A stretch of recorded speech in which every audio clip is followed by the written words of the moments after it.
Friday, Baylor College of Medicine and friends of Baylor. I wish measles were not in the news, but measles remains in the news. Big outbreak in South Carolina has now officially passed whatever we did in Texas. I thought you can only be big in Texas, but South Carolina's doing their best. 789 cases so far in South Carolina compared to the 762 in West Texas. So South Carolina finally is in charge, has beat Texas at something. And there's also large outbreak in the border of Utah and Arizona. And of course, we are now at risk of losing our measles elimination status. Duh, no kidding. And Mexico recorded their first measles death in January this year, and they have had 987 cases confirmed this month. So, I mean, we're bad, but luckily Canada and Mexico are worse. Or not luckily, but they are worse. So I'd like to remind you, we eliminated measles in 2000. We were declared measles-free. We used to have 500,000 cases a year, and we eliminated that through first dose, eliminated most of it, the second dose, eliminated all of it, and so we don't need to be going through this if people would simply get their kids vaccinated. Now, in case you plan on traveling around, you should know what's going on in Europe as well, especially if you're taking kids. Many countries have lost their measles-free status, just as we are about to. And that means you have sustained transmission for longer than a year. So places you may go or not, Armenia, Austria, Azerbaijan, Spain, Uzbekistan, the United Kingdom have all lost their measles-free status. That means they're having ongoing infections for a year. And there are now countries where it's considered endemic. In other words, it's continuously present and it doesn't require foreign travelers to come in. And there are 13 countries where it's now endemic: Bosnia and Herzegovina, France, Georgia, Germany, Italy, Kazakhstan, Kyrgyzstan, Poland, Romania, Russia, Turkey, and Ukraine. So there are some countries that actually have interrupted measles transmission for 36 months. So there are some countries that are doing a good job: Albania, Bulgaria, Lithuania, and Slovakia. I have no idea why they're doing better, but I'm sure it has to do with vaccination. So if you look at the summary for Europe, so in 2024, Europe recorded 127,000 cases. That was doubled from 2023, and the largest outbreaks were in Romania. There were 30,000 cases. In Kazakhstan, there were 28,000 cases, as reported by Borat. It's very nice. Not really Borat, but you never know. They're public health department. And the main reasons why, of course, lack of vaccination. There were 500,000 children that missed their first dose of measles vaccine in 2023. Naughty, naughty. So not surprising this is happening. The impact of COVID, a lot of kids were unable to get to their doctors to be vaccinated, so COVID had a big problem, contributed a lot. And then huge amount of misinformation about vaccines. Doesn't happen just in our country, it's worldwide. And of course, the recommendation is, as you know, with an R of 18, where a person can walk in and infect 18 individuals and even leave the room, and you can be infected from the aerosols floating around for 3 hours, you need 95% coverage to prevent outbreaks. And that's the only way to deal with it. There is no other way to do it. You either get vaccinated or we're going to continue to have risk. And it puts other people at risk. That's the other thing that really irritates me. It's not just an individual choice, because choices made by your neighbors impact things like my grandson, who's not vaccinated yet. So what's going on in the United States? So far there are already, in 2026, 588 confirmed cases. All but 3 have been reported in the United States. So 3 of those came from from international visitors to the United States. In 2025, we had 2,200 cases, and 25 were from international visitors. In 26, so far this year, there have been 2 outbreaks. In 25, there were 49 outbreaks, and in 24, there were 16. Now, our outbreaks are considered 3 or more cases in a particular area. So if one person gets infected and 2 others, you have an outbreak. And so far, 94% of the cases have been associated with outbreaks. So what's the data? We're really having a very accelerated 2026. Already 588 cases. Last week there were 416, so we had 170 more cases about. Most of these are under the age of 20. 85% are under the age of 20, as compared to last year, 70%. Hospitalization so far has been lower than last year. Last year was about 11% were hospitalized, so far 3%, but I'm sure that will pick up. As the season goes on, there'll be more and more hospitalized. Remember, it's early. There have been no deaths, thank goodness, so far. Now, if you look at weekly cases, we've had, sustained transmission since sort of late January to January 26th. So we will be qualifying for loss of measles control, measles elimination status very soon. It's pretty clear we are going to lose that status. And yearly measles cases last year were quite high, but we're already well on our way. So the hot spots are South Carolina, I mentioned, and the border of Utah and Arizona, but North Carolina also has some cases reported. And last week I showed this very cool map where you can put in your zip code and see the risk for measles in your local zip code. And it's really based on vaccine rates. And so, of course, I typed in where I live now and my grandson's location, 7701. Here in Houston, we have about, in my zip code, almost 80% vaccinated.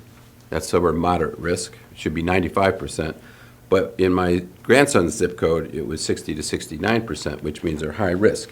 So a very thoughtful viewer wrote me and said, you mentioned your grandson lives in a high-risk measles area, and then around 6 months you probably would recommend early measles vaccine for him. So he's 5 months old. So let me paraphrase. She said, this made me think of an interesting commentary by an expert that she'd seen on a YouTube that shows when measles vaccine is given between 6 months to 8.5 months of age, as opposed to after 8 months and a half months, the immune response may be less. And not only may it be less, but it may also reduce the immune response later.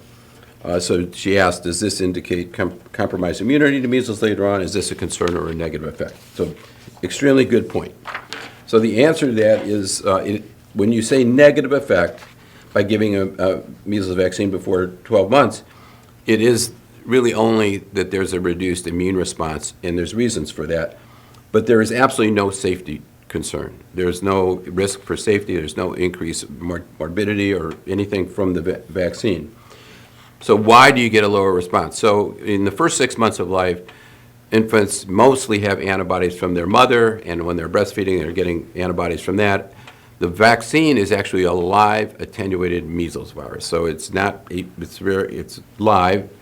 And so your immune responses to this attenuated virus, if you already have antibodies from your mother, that will reduce the amount of virus, so it'll blunt your immune response. So it's really almost like having a lower dose vaccine because your mother's antibodies are sort of reducing the level. So that is why the CDC always recommends that you do it at 1 year, first dose and first vaccine, and at 4 years. But when there's high risk, everyone would agree that it's probably a good idea to at least consider getting vaccinated early. So there have been studies that actually looked at this. So a 2025 study looked at children under 8.5 months who received an MMR vaccine, and what they reported was there was a blunted measles virus specific antibody response after they received the MMR vaccine. In this one study, they also showed that it was blunted later, but not all studies have shown that. So almost all the studies show young kids will have a blunted response then. Some studies say you might have a blunted response later, but not all studies show that. So, that's why the recommendation is really wait till 1 year unless there is a reason. So let's think of the reason. Then we have this scenario, which is a very real scenario, child under the age of 1 in a community that has 60% vaccine coverage where there's already measles in the state. So it really is a risk-benefit ratio. So what is the risk? The exposure risk is actually pretty significant. So there have already been community outbreaks. So there's in the state there's there. It's an academic community at Duke, so there's a lot of exposure to foreign travelers and people who are international traveling. And there's low vaccine protection, so 60%. You add that to the risk of daycare. If a kid goes to daycare, he's going to be surrounded by many other kids, attending places of worship, in crowded stores. There's really no way to protect an infant unless you keep them at home all the time. And so under those circumstances where there's low vaccine coverage, a lot of exposure potential, almost every physician would recommend early vaccine, and I certainly will recommend early vaccine for my grandson. So let's think about the complications of measles. They're not inconsequential. 5 to 10% of cases get significant otitis media, can lead to reduced hearing or even deafness. About 8% get a significant diarrhea, which is very concerning in infants for dehydration. And serious complications, about 1 in 5 get hospitalized, and it's even higher in young babies, in infants. Pneumonia is 1 in 20, which can cause one of the causes of measles-related death. And encephalitis, it happens in 1 in 1,000. So not inconsequential, but you have to compare that to the risk of the vaccine. So hospitalizations, I mentioned, 1 in 5 hospitalizations. The vaccine is 1 in 10,000, 1 to 4 in 10,000. And those are hospitalizations usually for fever, and they're usually released fairly quickly. There's been no complications reported. Pneumonia, 50 in 1,000, 0 from the vaccine. Brain damage, 1 in 1,000, 0 from the vaccine. Deaths, 1 to 3 in 1,000, 0 from the vaccine. And long-term sclerosing panencephalitis from measles, never with the vaccine. So, I mean, to me, it's one of the clearest, clear-cut examples of high risk from the disease, no risk from the vaccine. You should do it. All right, enough of measles. Really interesting study came out this week in Science, which I thought was very fascinating. People have really wondered about the impact of genetic and hereditary factors in longevity. And, it's been very hard to really show, and there's a lot of reasons. Most people think that longevity maybe 15 to 30% of your benefit or longevity is due to inherited conditions or genetic reasons. And it's been hard to show. Well, why is it hard to show? Well, first of all, it takes a long time to follow longevity. I mean, it takes a long, long time in humans. There are many confounding variables. There's a lot of reasons why people die independent of genetic reasons. And so that risk of dying from external reasons like infections or accidents or whatever sort of obscures the genetic basis of it. And there's a really interesting analogy. Lions live twice as long in zoos than they do in the wild. And that is because they're not exposed to parasites, they're exposed to all the concerns with hunting and that. So it's very similar. If you have a lot of extrinsic mortality, then you're not going to see inherited or genetic reasons. So this group from Israel, from the Weizmann Institute, analyzed 125 years of Scandinavian identical and fraternal twins and lumped them into 3 different cohorts based on when they were born. And what they showed was early on, when they looked in the 1900s, the extrinsic mortality factors were so great it obscured any inherited factors. And as they looked at cohorts that were older and older, where lifespan was improved for other extrinsic reasons, they could uncover the inherited reasons for longevity. And it turns out, based on their calculations, it's about 50% of your longevity is based on what you inherit, which is fascinating because that's much higher than most people think. So I'm going to show you. I've shown this life expectancy curve before. For thousands of years, humans lived about age 30, and that's because of all the extrinsic factors. Infections mostly, but trauma, etc. And they looked at cohorts from 1900 and then mid-1930 and later. And so you can see during that period, a lot of the extrinsic causes for mortality were reduced. Things like rabies vaccine or penicillin, washing hands, the germ theory, all these things improved lifespan in people, so it eliminated some of those extrinsic reasons for dying. And when you look at what this is from their paper, you can see during those cohorts born in 1900, 1910, or 1920, you can see the extrinsic mortality rate was dropping. That was the curve I showed where longevity was rising. And by their calculations, you could see that heritable reasons for longevity increased almost the same rate. So fascinating story showing that actually genes make a huge amount of difference in how long you live. But it's one of the best studies that has ever shown that, and it really showed that the other factors that are complicating need to be eliminated before you can see heritable reasons. One other study that's interesting is the 90-plus study that's ongoing at UC Irvine. This is a study that looks at 90-year-olds. It is one of the largest studies, began in 2003, and they're looking at factors that contribute to healthy aging, cognition changes, and brain pathology when they get brain biopsies or autopsies, and correlating those with cognition. And what they've found to date so far is a little bit depressing. 40% of people age 90 or above develop dementia. Nearly 80% experience some degree of disability. The dementia incidence continues to rise exponentially after the age of 90, nearly 18% annual rates in centenarians. It's also interesting that many have coexisting pathologies. So some things look like Alzheimer's at the time of death, but they also have vascular disease changes. But there are some people who maintain absolutely great cognition even with these pathologic changes. So they also mentioned that, there's a lot of resilience factors. So interesting study on aging. It's Punxsutawney Phil! Finally, Punxsutawney Phil came out of his little hole last week to see how long winter would be lasting. And he did see a shadow. He did cast a shadow, which means that there's going to be 6 more weeks of winter.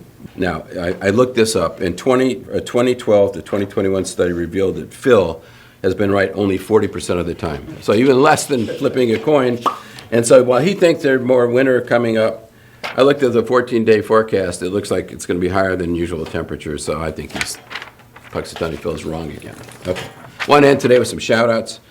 226 faculty were inducted into the Texas Beta chapter of Alpha Omega Alpha. This is an honorary society in medicine.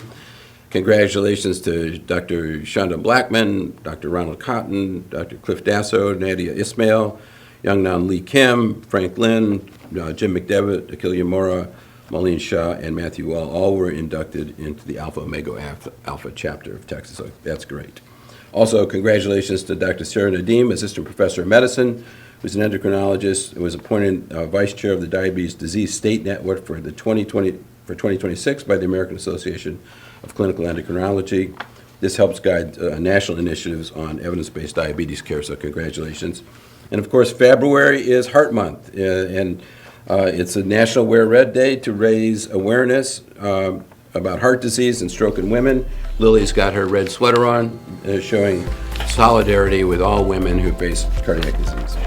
And of course, Sunday is Super Bowl Sunday. And if you recall last week, I did mention that I was very happy to see that Jonathan Goldsmith is back as the most interesting man in the world, which got me thinking about my alternative careers. So I've decided to give it a shot. I don't drink often, but when I do, I drink wine. See you next week, my friends.